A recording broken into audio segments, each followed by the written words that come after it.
eu vou abrir para perguntas, mas o presidente gostaria de falar antes, porque o senhor tem que se retirar também, né? No, sencillamente yo quería disculparme porque, como he avisado, yo tengo que irme. Pero me ha gustado mucho. Yo he seguido más o menos de cerca lo que ha pasado en México en los últimos, qué sé yo, 50 años, ¿no? Y la verdad es que me alegra escucharlos porque veo que México ha avanzado muchísimo y tiene una conciencia más clara de cuáles son sus posibilidades, lo que hizo, yo seguí lo que se hizo en la cuestión de la transformación de Pemex, y no solamente la parte de electricidad, también lo que intentaron hacer, una visión mucho más adecuada frente a los desafíos de México. Y en contrapartida, en el caso brasileño, creo que hemos dado pasos atrás. Fue muy difícil siempre, como ya Pedro mencionó acá, cuando llegó lo de ALCA, fue un dolor de cabeza. Nadie aquí sabía qué hacer. Y yo les digo que yo estuve en la reunión inicial, que fue en Miami, pero que fue en 1994, diciembre de 94. Una situación rara, porque el presidente era Itamar Franco, pero tanto el presidente como los americanos querían que el presidente electo, que era yo, estuviéramos presentes. Entonces Brasil tenía dos presidentes, y los dos no sabían nada de lo que pasaba, porque hubo un enorme avance en la negociación ministerial. Fue Celso Amorín quien llevó adelante en aquel entonces, y yo me acuerdo que cuando escuché las discusiones en Miami, me sorprendí, y bueno, pero yo creo que no estaremos preparados, porque han puesto una fecha, me parecía muy anticipada, muy temprana. Yo creo que eso no va a seguir así, no sé cuánto. Puse algunas objeciones, porque estaba sin saber qué hacer, y el presidente Itamar sabía menos que yo, no sabíamos nada. O sea, fue una negociación que no pasó por el debate político nacional. Pasó sí por la comprensión de los diplomáticos y de los que estaban vinculados al comercio exterior. Y yo me debatí mucho tiempo acá para saber qué posición tomar, porque el Brasil no sabía. O sea, no era que los políticos no sabían, los económicos, los empresarios tampoco. Había muchas dudas sobre si vale la pena o no vale la pena. Tanto es así que cuando hubo la primera discusión de FTAA, ¿cómo se llama?, de ALCA, que fue en Canadá, y yo hice la apertura de la reunión, era Bush el presidente, y yo puse tantos obstáculos que era para decir, no, eso no va, porque yo no tenía respaldo interno, menos todavía en Itamaraty. Ya era difícil a Itamaraty, con la suma de los diplomáticos aquí presentes, aceptar Mercosur. Imagínense, ALCA, ¿no? Era muy difícil. Y los empresarios tampoco sabían qué posición tomar. Y dio en lo que dio. O sea, logramos un poco, con México incluso, y hicimos un acuerdo. Fue muy difícil, por la cuestión petroquímica especialmente, ¿no? Que la parte de automotores se logró con dificultades, porque siempre los manufactureros de los dos lados creen que van a perder, ¿no? Se logró algo, pero la política, la estrategia de inclusión, como usted dijo, nuestra, ha sido siempre de replegarnos en el modelo de sustitución de importaciones. Eso está en el subconsciente nacional, hasta hoy día. Hasta hoy día. La gran discusión que tienen todo el tiempo es la misma. Y cuando se intenta ir más allá, no se dan cuenta que hay globalización. Creen que globalización es igual a imperialismo y que eso nos hace empeorar. No tenemos ningún chance. Esa es la visión promedio del país. No es solamente del país, es así, ¿no? Bueno, creo que hemos perdido muchas oportunidades. Yo supongo que en los años 90, por lo menos hubo alguna conciencia de que había que cambiar eso, porque había que darnos cuenta de que había un mundo que se transformara por transformaciones tecnológicas y políticas, etcétera, etcétera. Y yo creo que al comienzo, aún con Lula, eso fue posible manejar, después ya no. Después ya con el gobierno de Dilma Rousseff, ya empezó con Lula, pero de Dilma volvimos a lo que siempre amamos, a Geisel. Ese Estado fuerte, ¿no? Y repartiendo los beneficios internamente y aislados. Un espléndido aislamiento. Ese es nuestro sueño. Vamos a dejar el gigante en su cuna esplêndida, como se diz, nosso hino nacional diz. Gigante eternamente deitado na sua berço esplêndido. Aí estamos felizes entre nós outros. Só que não dá mais.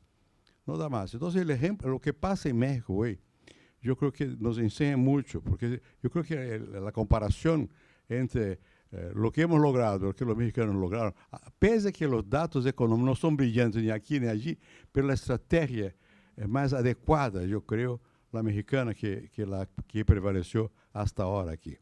Termino por decir lo que reafianzar lo que dijo Emilio acá. En estos momentos de gran dificultad es donde se puede cambiar. Aquí tenemos otra vez una oportunidad, ¿cómo se llama? Una apertura posible, porque va todo tan mal que algo hay que hacerse. Y cuando las fuerzas institucionales, políticas, económicas están más desorganizadas, es cuando se puede cambiar. Ahora se tiene una posibilidad de cambio. Si se logra ese momento de desarticulación de los intereses para mover hacia una otra dirección. Entonces yo creo que sí, es bienvenido el ejemplo de México y es bienvenida la idea de que a lo mejor podemos acercarnos más con México, aunque sea unilateralmente en la cuestión comercial. Yo voy más lejos, yo creo que con América Latina podríamos tomar por nuestra cuenta, no es necesario abrir sencillamente. Yo sé que es muy difícil, porque a mí me tocó cuando fui ministro de Finanzas la decisión sobre sí o no seguir la apertura de Collor. Y la presión era brutal para que no. La presión de São Paulo especialmente era brutal para que no. Fue muy difícil. Entonces, habrá otra vez un momento de gran dificultad. Pero creo que estamos con tal necesidad de recrear las estrategias de desarrollo nuestros, que a lo mejor hay ahí una oportunidad. Así que yo me excuso que tengo otros compromisos. Desgraciadamente, cuanto más jubilado estoy, más tengo que trabajar. Pero me alegro mucho de haberles escuchado y deseo que el debate sea muy vivo. Gracias.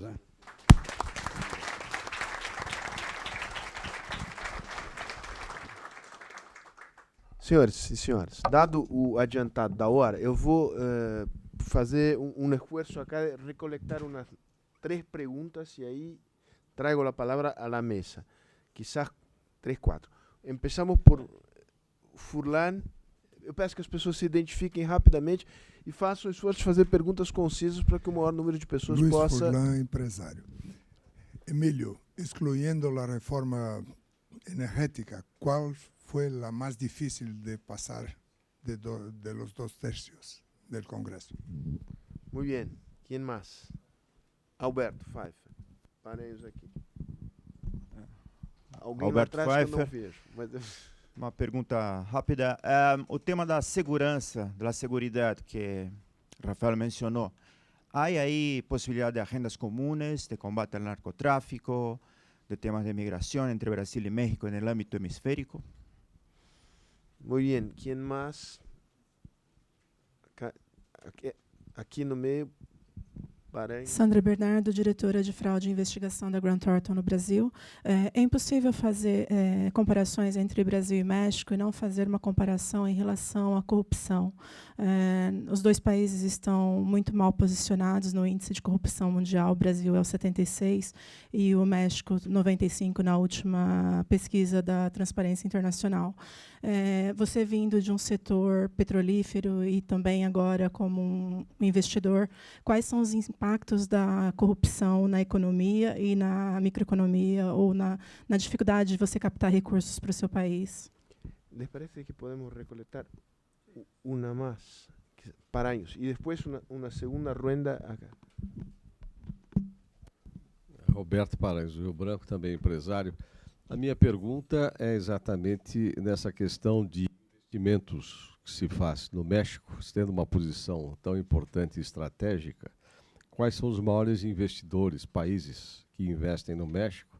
E, acima de tudo, a posição da China em relação a investimentos que fazem no México, não só sua posição de exportação para o México, mas via México para atingir os Estados Unidos, mas como a China tem feito realmente um investimento muito grande pelo mundo todo, inclusive aqui no Brasil, qual é essa participação, qual é esse investimento que a China tem feito no México, visando essa ocupação na economia, até em relação aos Estados Unidos? Bien. depois a gente faz uma segunda rodada com a ala à minha direita. Estou dizendo que é a ala direita, estou dizendo que é a minha direita. Emilio, sigamos el mismo orden. Ah, bueno, no, empezamos con tú. Sí, en el micrófono. Hay que prenderlo. Sí, contesto en desorden. Alberto, sí tenemos agendas importantes compartidas. Por ejemplo, en UNGAS, la última conferencia de Naciones Unidas sobre drogas, México tomó un liderazgo muy importante.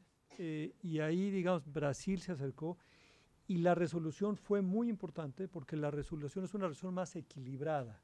Es decir, como mete mucho el tema de salud y el tema de integralidad, entonces me parece, digamos, que ya permite que los distintos países interpreten esto. Entonces, hasta 2019 va a ser la conferencia grande de drogas mundial de la ONU, pero estamos bien parados y ahí me parece que tenemos una agenda compartida muy importante en ese tema de drogas. Pero insisto, hay que ver el tema de las drogas como uno de los grandes, digamos, facilitadores de la violencia, pero no es el único. Entonces, no sobredimensionemos que para mí ese es el problema, digamos, de la discusión de drogas. Y desde luego, México en este tema de la violencia doméstica, de la inseguridad ciudadana, tiene muy pocos años. Este es un tema para México de los últimos 8 o 9 años. En Brasil es un tema más largo de 20, 25 años. En Colombia es un tema de 40 años. Entonces me parece que México tiene mucho que aprender.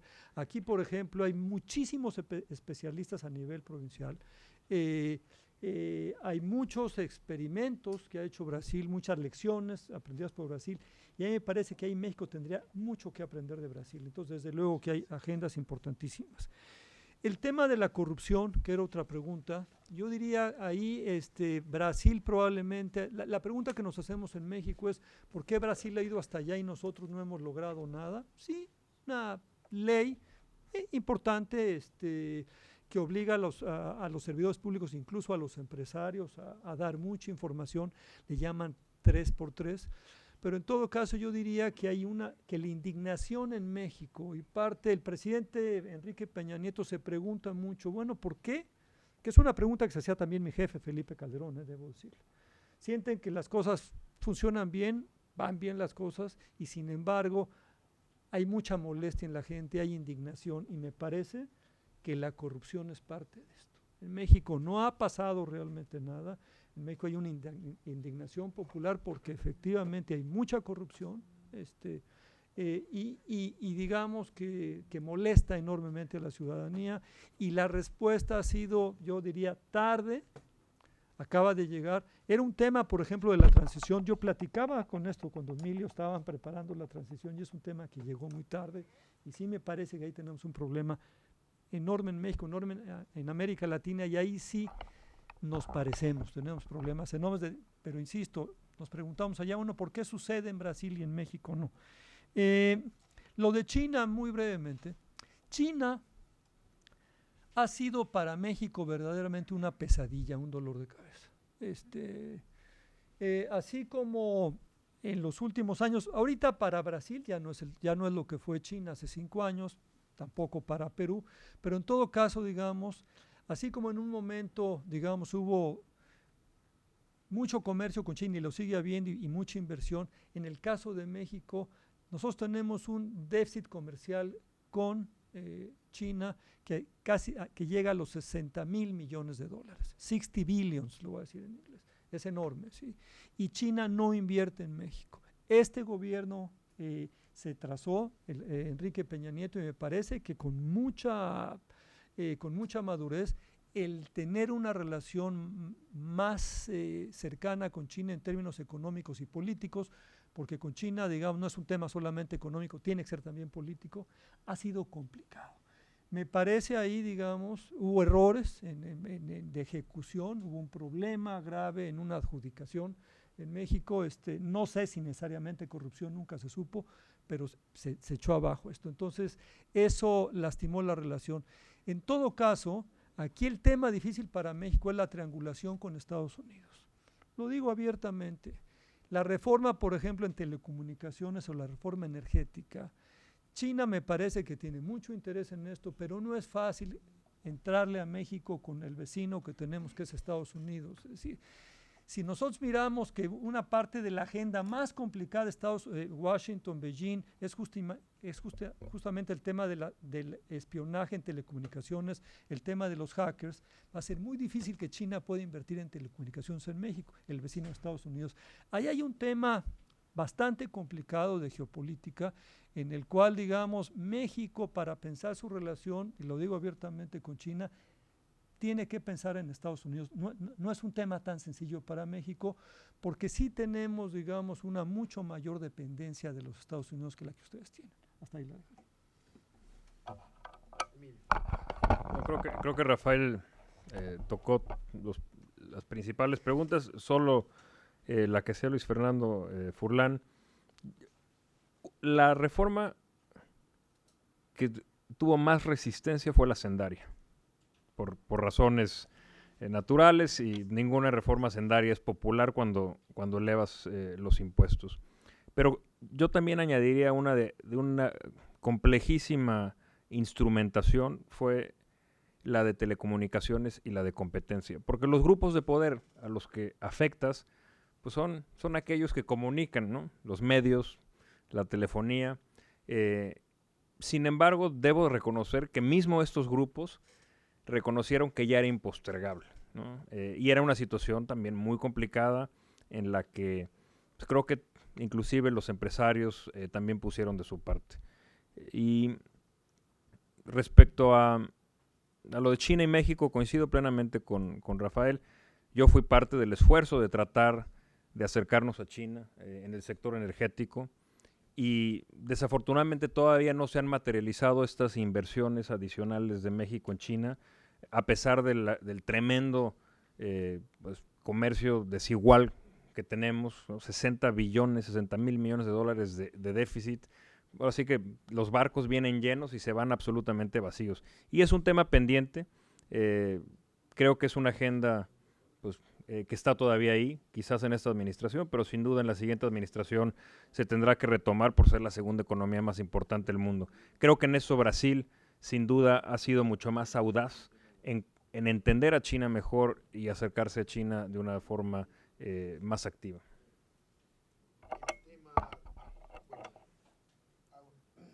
El tema de Pemex, Petrobras, corrupción, que me fue preguntado, sé que es un tema delicado. Pero sí. No, yo creo, no lo tocaba porque coincidía con la reflexión de Rafael.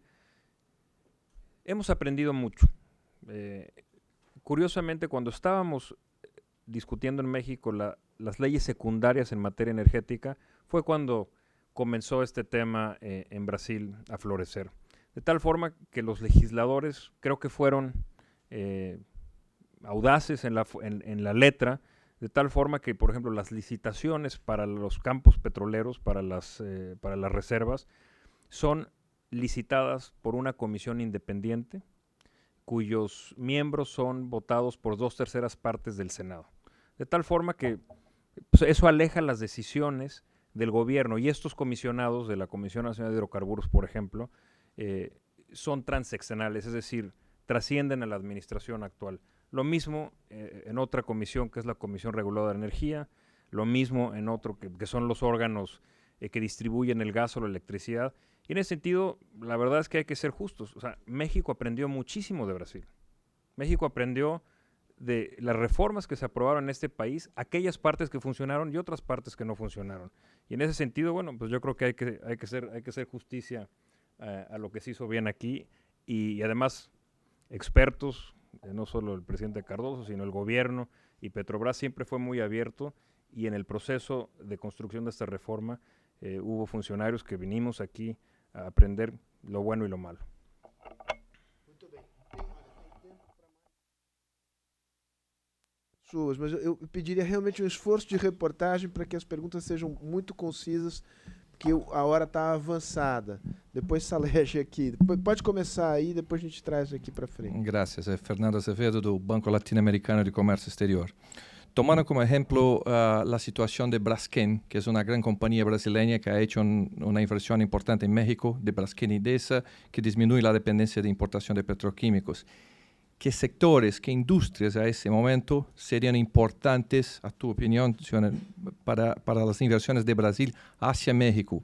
¿Agronegocio, industria de alimentos o lo que? Energia? Esta é a pergunta que dejo aberta. Gracias. Muito bem. Saleja aqui. E havia mais uma última. Então aproveita que passa aqui de passagem aqui. Buenas noches, Isabel Chung, estudiante de Relaciones Internacionales. Yo quería hacer una pregunta para el doctor Rafael Fernández. Específicamente, el doctor Rafael Fernández mencionó sobre la debilidad institucional que existe en la área de América Latina. A pesar de que cada país latinoamericano está en diferentes situaciones, quería saber en la opinión del doctor qué es lo que, o sea, cuál sería el primer paso que los países pueden dar para desconstruir esa debilidad institucional. Gracias. Muito bem. Saleja. Os senhores falaram muito de reformas, eu falo de multinacionais mexicanas extremamente importantes no mundo como investidores. Mas os senhores em momento nenhum falaram de inovação no México, de pesquisa científica, que é uma área onde nós podemos colaborar muito. Muito bem, agradeço a concisão das perguntas, devolvo a palavra à mesa para, enfim, as respostas e considerações finais. Pedro, evidentemente que se quiser entrar na conversa. Embarcadora, por favor. Somente para reconhecer a decisão da fundação de este grande encontro. Sempre a fundação es un espacio de reflexión plural, inteligente. Como mexicana agradezco la presencia de dos grandes funcionarios mexicanos, académicos, ambos, y que han tenido responsabilidades en el sector tanto público como en el sector privado y en el sector académico. Simplemente para sumarme a lo que dijo el maestro Pedro da Mota. Brasil y México siempre vamos a estar. Dentro de 50 años vamos a estar. Dentro de 200 años vamos a estar. Si el mundo persiste, en 500 y 1000 años vamos a estar. Solamente por sentido común. Porque va a ser muy difícil no encontrarse brasileiros y mexicanos. Tendríamos que hacer un esfuerzo de caminar más juntos. Obrigada por su esfuerzo. Bueno, ahora empezamos. Brevemente, para respetar aquí el tiempo, sin duda yo creo que hay empresas brasileñas que tienen oportunidades muy grandes en México, en el sector petroquímico, como ya se dijo, donde ustedes tienen tecnología de punta y Braskem es uno de los ejemplos.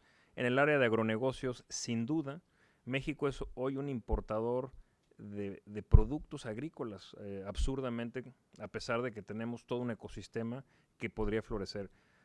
Conozco algunos de los, y esto se aúna al tema de innovación y tecnología, es un área en donde sin duda hemos desaprovechado esta oportunidad y México hoy, inclusive, pues siendo un país no pobre, pero desigual, con grandes problemas, con problemas de obesidad tremendo. Creo que el tema agroindustrial y de agrotecnología sería muy interesante. Otras áreas de oportunidad que para mí son interesantes son laboratorios. Yo creo que laboratorios brasileños tienen oportunidades en nuestro país. En el área de logística, almacenamiento y transporte de hidrocarburos, que es un área que está verde.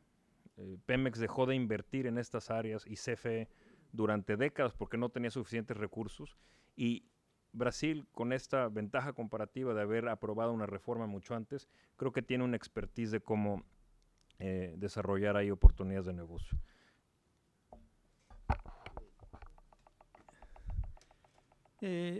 Isabel, tenemos un problema en América Latina en las capacidades del Estado. Policías, jueces, fiscales y prisiones son débiles. Inclusive en el sistema, yo diría en muchas de ellas, con algunas excepciones, Chile en el tema de policías, Colombia mejorada, pero en general toda la cadena de justicia es muy débil. Entonces, ahí tenemos, yo diría, ¿qué es lo más importante? Empezar por la policía. ¿Por qué? Porque es la cara del Estado. Si tú no le tienes confianza a la policía, no le tienes confianza al Estado. Y ahí se nos está atorando enormemente a todos. Y sí insisto, tienes toda la razón, digamos, y secundando lo que decía Emilio, a mí me tocó en 2009 ayudar a preparar la visita de Estado que hizo Felipe Calderón a Brasilia. Y fue fascinante porque se nos ocurrió invitar a un grupo de científicos mexicanos y fue del tema que sacamos más acuerdos, 5 o 6 acuerdos firmamos, porque la verdad hay mucho interés en México en ese tema, se reconoce a Brasil. Y en el tema, insisto, en procuración de justicia, acabo de platicar con un gobernador del norte de México, está por llegar, me decía, es que voy a ir a Israel y voy a ir a Nueva York. Y le digo, no, ve a El Salvador, ve a Brasil, ve a Belo Horizonte, por ejemplo. Allí hay grandes elecciones.